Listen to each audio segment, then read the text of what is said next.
Да се гледа како на казнена установа, туку како на луѓе кои работат со деца, за да спречат каков било облик на насилство.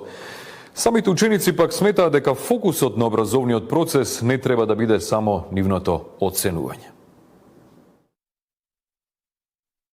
Дидактичкиот триаголник учител, ученик, родител мора да биде цврсто поврзан во случај да сакаме да помогнеме да се спречи насилството во училиштата. Вака оценуваат од првата детска амбасада меѓаши, додавајќи дека на стручните служби во училиштата не треба да се гледа како на казнена експедиција, туку како на луѓе кои работат со деца, за да спречат каков било облик на насилство. Говориме цело време дека насилството е во пораст, ќе биде во пораст ако не се вклучат и родителите во овој триаголник.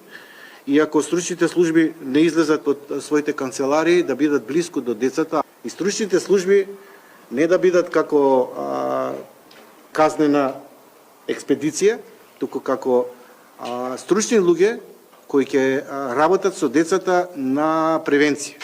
Да ги освестуваме и да ги будиме нивните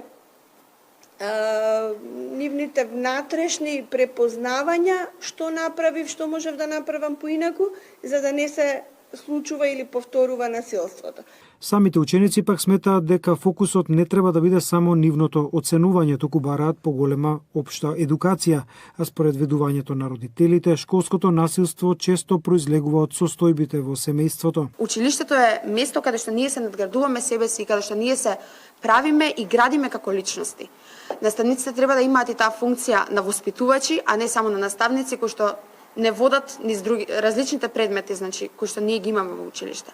Треба тој воспитен аспект на училиштето да се стави во една голема хиерархија и да има одреден тек, каде што, значи, одреден тек на часовите, каде што не само ќе се пренесуваат тие знаења, туку истовремено и ќе се гледа однесувањето на детето и ќе се гледаат тие промени во неговото однесување доколку ги има.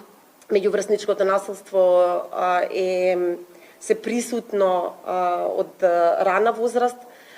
Би упатила еден апел како родител до сите останати родители.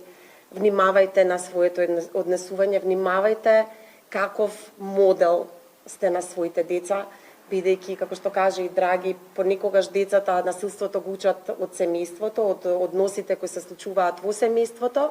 Овие оценки беа дадени на презентацијата на еден водич за улогата на родителите во спречувањето и справувањето со насилството во училиштата.